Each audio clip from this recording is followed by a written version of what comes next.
They were continuing our look at Franciscan spirituality. The last time we spoke about how the ascetical part of the spiritual life and the mystical part are really intertwined.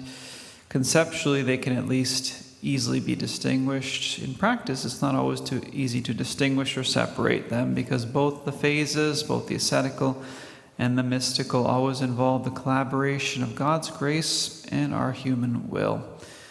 It does remind us of the Incarnation, when God became man. In that sense, the Incarnation was a work that was fully divine and fully human at the same time. And Franciscan spirituality, because it's Christocentric, can only conceive of the interior life and union with God in this way. But Franciscan spirituality does accent more the work of God's grace, because precisely it's that makes the divine person of Jesus Christ. Franciscan spirituality makes Jesus as divine person the center of our spiritual life. So ours is not just a merely purely or human-centered spiritual perspective. And in fact, this conception is essentially Christian, and actually only Christian. The ascetical effort, the denying of yourself, wasn't unknown to the best proponents of paganism. The idea that you have to know yourself, correct your defects, acquire virtue, reach a level of interior resignation in front of the problems of life, and then even practice mortifications. Well, many ancient and even modern pagan sages know this. What are they lacking? Well, they're lacking supernatural charity. They're lacking divine grace, essentially.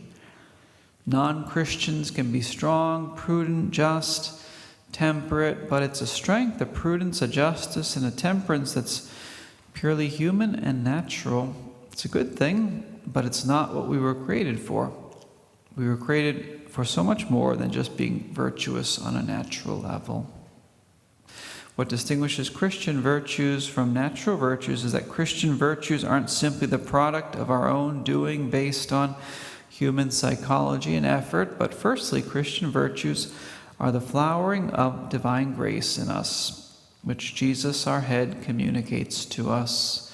They're the fruit of our union with Christ by means of grace/charity, because for Franciscans, grace and charity are the same. Only those who remain in his love, as Jesus says in John 15:9, can bring forth this abundant fruit.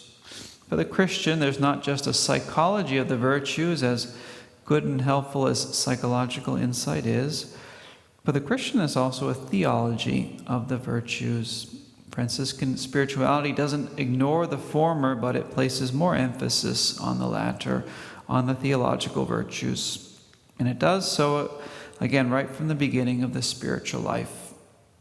And it does this because grace isn't something that one simply adds to human effort at a certain point when our efforts have gone as far as they can go. No, grace is a divine gift that awakens and sustains our efforts from the beginning and transforms our efforts into supernatural actions.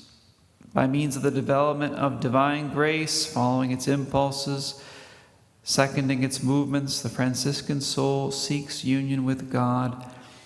And we call it a mystical union because mystical is everything that we do by means of the mysterious force of grace, in virtue of our vital union with Christ as members of his mystical body. Remember again Jesus' words where he says, I am the vine, you are the branches. He who remains or abides in me and I in him will bear much fruit. For apart from me you can do nothing. John 15, verse 5. Apart from Jesus, all of our virtues fall short. Only his grace makes them spiritually fruitful. So let's ask Our Lady for the grace to not only be virtuous, but let's also ask her for the grace to make our intentions and our actions ever more supernatural, ever more a pleasing offering to the Lord.